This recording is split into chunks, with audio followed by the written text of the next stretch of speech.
Di ujung timur Jawa ada sebuah kabupaten yang menyimpan banyak rahasia keindahan.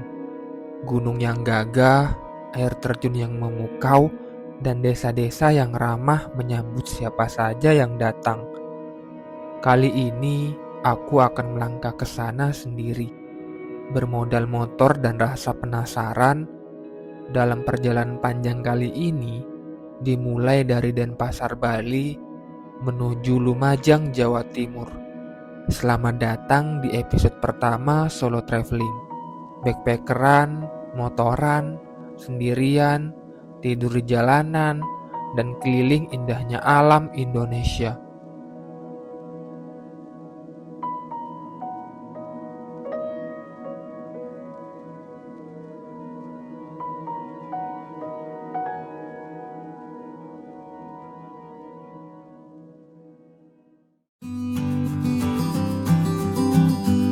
Aku memulai perjalanan di pagi hari. Sekitar jam 7 WITA, segala sesuatu sudah dipersiapkan dengan matang. Dari barang bawaan hingga kendaraan, semuanya tampak normal dan tidak ada kendala apapun. Tapi setelah setengah jam perjalanan, setir goyang-goyang, merasa ada yang ganjal. Akhirnya menepilah aku ke bengkel pedesaan. Ternyata betul memang ada yang rusak dan kalau dilanjutkan bisa berdampak bahaya. Setelah selesai dengan permasalahan motor, aku mau kasih lihat ke kalian view jalanan di Bali, hamparan sawah, teraseri yang ada di Tabanan ini. Asli, tenang banget. Setelah itu masih ada lagi pemandangan yang gak kalah keren, yaitu pemandangan pantainya. Di sini itu tempat rest area para pengemudi mobil dan motor.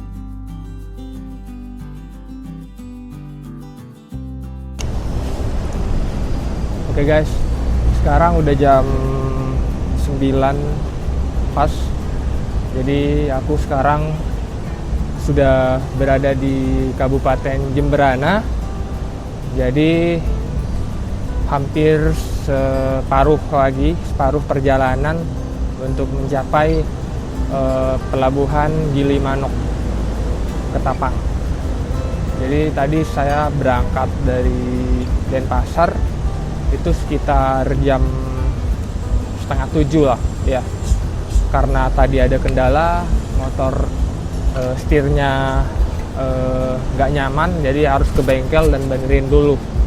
Jadi di sini aku bakalan ngopi-ngopi bentar sambil menikmati views yaitu pantai. Nanti habis itu langsung gas menuju ke Gilimanuk. Estimasi sampai ke Gilimanuk sekitar 1,5 jam dari sini karena memang lurus aja, terus jalannya juga udah bagus banget.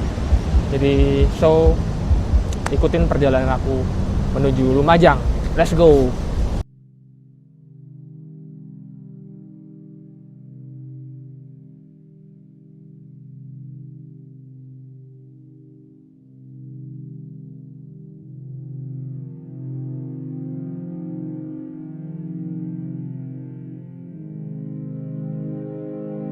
Setelah istirahat dan menikmati pemandangan pantai di Jemberana, aku bergegas menuju pelabuhan Gilimanuk.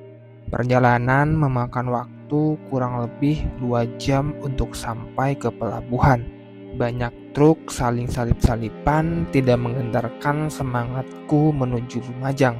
Perjalanan kali ini memang sangat jauh, tapi nggak rugi melihat pemandangan di pinggir jalan.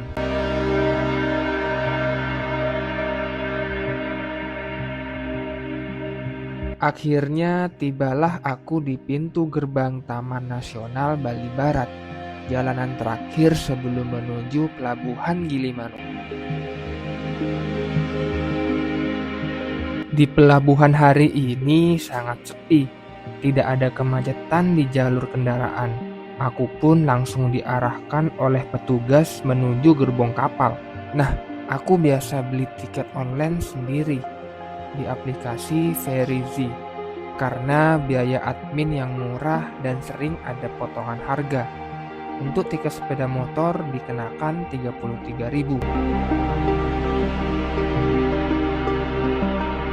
Masuk ke kapal, memarkir kendaraan, lalu pergi ke tempat penumpang, itu kebiasaan kami para penikmat kapal feri.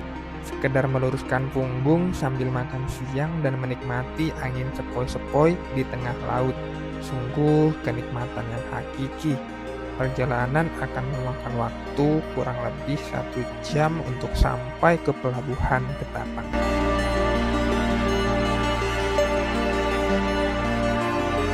Dari dek atas, angin laut terasa segar. Ombak kecil menyambut perjalanan singkat ini. Terlihat pemandangan laut biru yang membentang luas.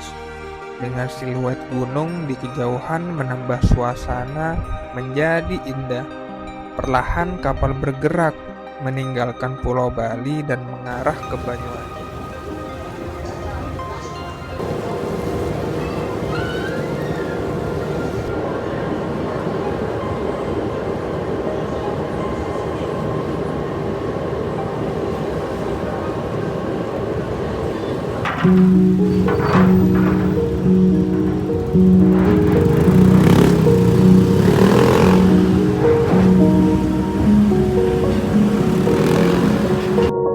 Setelah menyeberangi Selat Bali, kapal akhirnya merapat di Pelabuhan Ketapang.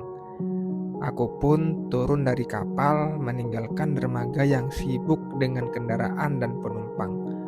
Perjalanan darat kembali dimulai, kali ini menuju Situbondo. Kenapa aku menuju Situbondo?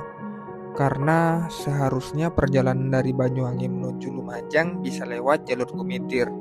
Tapi sayangnya jalur ini sedang ditutup. Jalan yang membelah pegunungan itu memang rawan longsor, apalagi saat musim hujan deras seperti sekarang. Kadang juga ada perbaikan jalan atau evakuasi kecelakaan yang membuat akses terhenti sementara.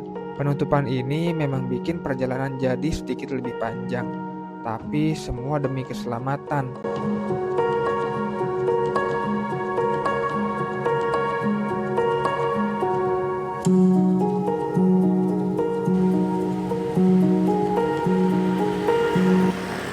Oke guys, sekarang saya udah berada di hutan Baluran di Kabupaten Situbondo. Jadi dari Banyuwangi tadi itu kurang lebih sekitar 1 jam perjalanan ke sini, dan panas banget di Situbondo, panas banget sampai pohon jati itu daunnya runtuh semua, kuning semuanya. Ini nggak benar panas. Dari sini nanti dari Baluran Situbondo ke kotanya itu kurang lebih 1,5 jam lah dari sini. Itu udah kecepatan maksimal ya.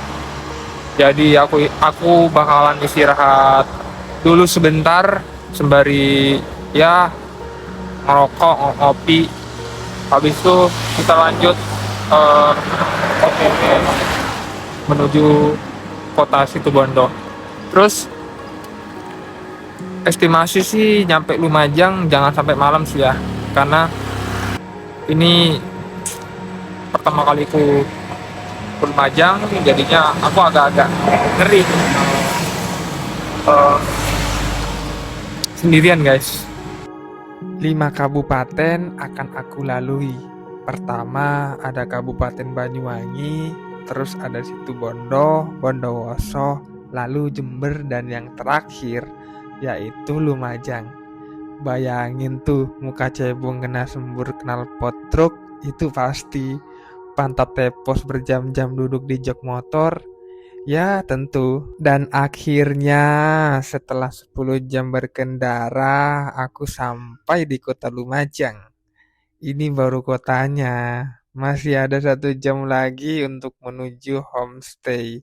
Mau istirahat tapi takut keburu malam dan agak-agak ngeri kalau malam-malam berkendara di Jawa. Apalagi sendirian kan. Nah, kalau sekarang aku bener-bener finish.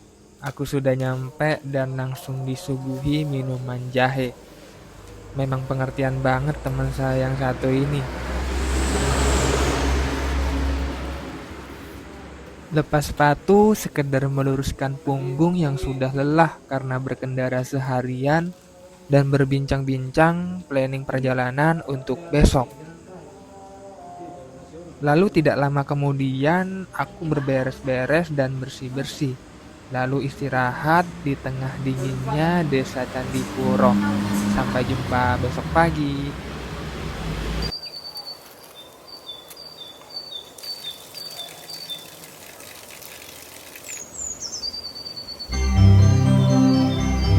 Pagi ini temanku tiba-tiba ngajak aku jalan sebentar. Katanya di belakang rumahnya ada pos pemantauan Gunung Semeru. Karena penasaran, aku pun ikut. Ternyata bener dong, dari sini kita bisa lihat langsung aktivitas Semeru. Rasanya unik banget, punya pemandangan megah kayak gini tepat di belakang rumah.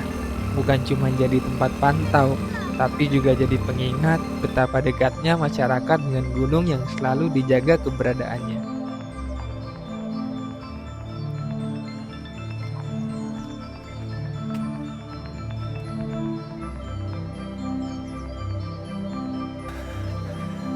Guys, sekarang aku berada di pos pemantauan Gunung Semeru, tepatnya di belakang aku, dan lihat view Gunung Semeru dari sini.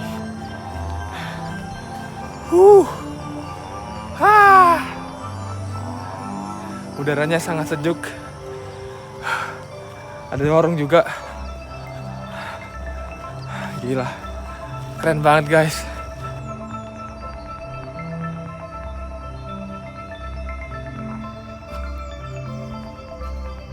Setelah dari pos pemantauan Gunung Semeru, akhirnya kami pun pulang.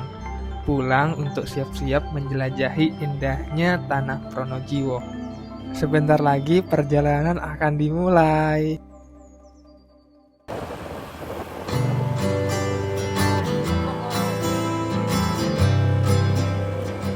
Perjalananku menuju Pronojiwo dimulai dengan melewati Busukoboan. Jalanannya sekarang sudah mulus, jadi perjalanan terasa nyaman. Di sisi kiri kanan masih terlihat jejak aliran lahar Semeru, yang bikin suasana perjalanan ini punya cerita tersendiri. Lanjut lagi, aku melewati Piket Nol, sebuah jalur yang terkenal dengan tanjakannya dan pemandangan tebing yang megah. Dari sini kita bisa lihat betapa indah sekaligus gagahnya alam Lumajang. Perpaduan antara jejak lahar di Besukoboan dan pemandangan eksotis Piket Nol bikin perjalanan ke Pronojiwo terasa seru dan gak membosankan. Setiap tikungan seakan menghadirkan kejutan baru.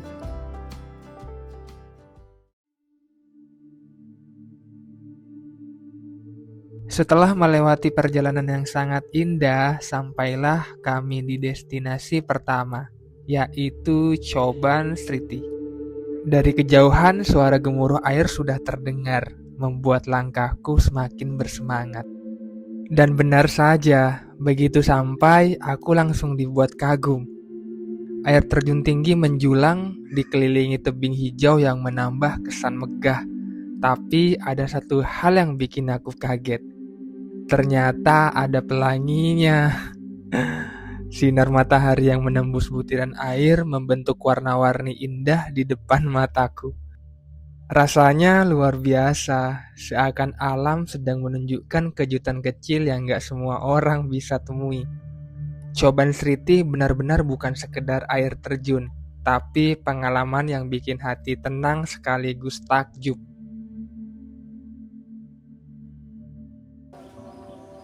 Setelah puas menikmati megahnya Coban Sriti, aku bergeser ke tujuan berikutnya, air terjun Kapas Biru. Perjalanannya melewati jalur yang masih asri. Dengan pepohonan hijau di kanan kiri jalan, rasa lelah terbayar begitu sampai di lokasi. Oke guys, kali ini aku berada di air terjun Kapas Biru. Jadi tiket masuknya per orang itu 10.000. Dan untuk tiket sepeda motor parkirnya itu 5.000. Nah sekarang kita mau menuju ke bawah Ini lokasi kedua. Tadi di air terjun Coban Sriti, dan sekarang yang kedua kita ke air terjun Kapas Biru. Ayo kita ke bawah, let's go.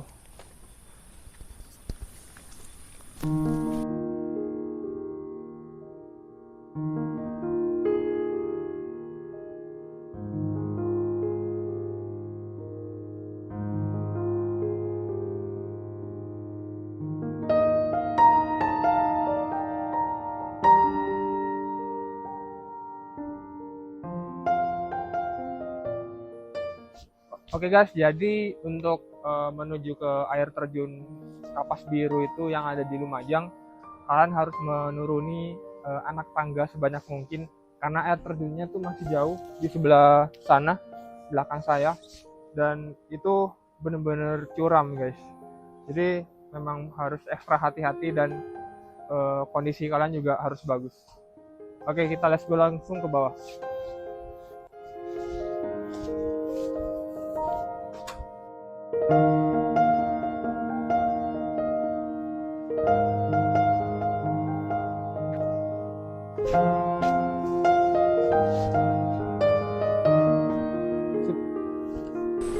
Oke guys, kali ini aku sudah berada di pertengahan di air terjun Kapas Biru, dan aku tidak sendiri di sini. Jadi dari opening video aku belum kenalin. Jadi ini temanku, dia yang bersama aku di Lumajang. Namanya siapa? Tolong kenalkan dirinya. Haki, nama Haki. Ya, Haki ini teman sekolah dulu dari SMP sampai SMA dan sampai sekarang. Jadi dia menikah dengan orang lokal, orang asli Lumajang, dan dia udah pengalaman lah di Lumajang, udah tahu di tempat-tempat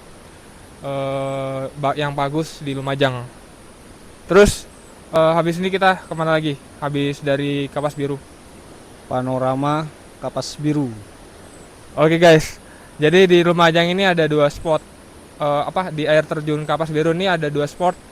Yang pertama ada spot panorama Kapas Biru, dan yang kedua di air terjunnya guys. Jadi kita bakal ngunjungin dua-duanya nanti ya. Oke. Perjalanan menuju air terjun Kapas Biru dimulai dengan hiking yang cukup menantang. Jalannya menurun melewati setapak yang dikelilingi kebun kopi. Aroma khas kopi yang semerbak membuat langkah terasa lebih ringan, seakan memberi energi tambahan untuk terus berjalan. Di beberapa titik aku disambut oleh aliran sungai kecil dan air terjun mini yang mengalir di sisi tebing. Suaranya menambah suasana jadi lebih hidup, seolah jadi pembuka sebelum sampai ke tujuan utama. Semakin jauh melangkah, suara gemuruh air semakin jelas terdengar, hingga akhirnya di ujung perjalanan terbentang pemandangan luar biasa. Air terjun Kapas Biru menjulang megah, deras dan berkilau indah. Rasa lelah setelah hiking langsung hilang, berganti takjub akan keindahan alam yang begitu menenangkan.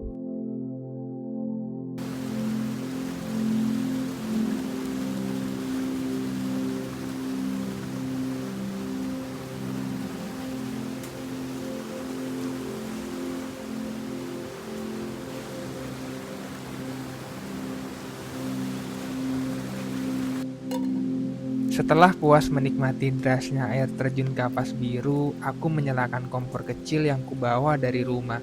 Suara gemuruh air terjun jadi latar alami yang menenangkan, sementara aroma kopi mulai tercium dari seduhan yang kumasak. Butiran air yang terbawa angin sesekali mengenai wajah, membuat suasana makin segar. Di tengah alam yang megah ini, aku menyadari, menyeduh kopi sederhana pun bisa terasa begitu istimewa. Dan akhirnya segelas kopi hangat siap menemani. Menikmati setiap tegukan sambil menatap langsung ke arah air terjun. Rasanya seperti perpaduan sempurna antara rasa, suasana, dan keindahan alam. Perjalanan hari ini benar-benar luar biasa. Dimulai dari melintasi Busuk Koboan dengan pemandangan khas aliran lahar Semeru, lalu dibuat takjub oleh megahnya Coban Sriti dengan kejutan pelangi yang muncul di hadapan mata. Perjalanan berlanjut dengan hiking menuju air terjun Kapas Biru, melewati kebun kopi dan air terjun kecil yang menyegarkan, dan akhirnya ditutup dengan momen sederhana tapi berkesan, menyeduh kopi hangat sambil menatap megahnya Kapas Biru. Hari ini aku membuktikan bahwa keindahan alam bukan hanya soal pemandangan, tapi juga pengalaman kecil yang menjadikannya tak terlupakan. Semoga perjalanan ini bisa bikin kalian terpukau, seperti halnya aku yang beruntung bisa menyaksikan semua ini. Jadi sampai di sini dulu perjalanan aku hari ini. Sampai jumpa di perjalanan selanjutnya.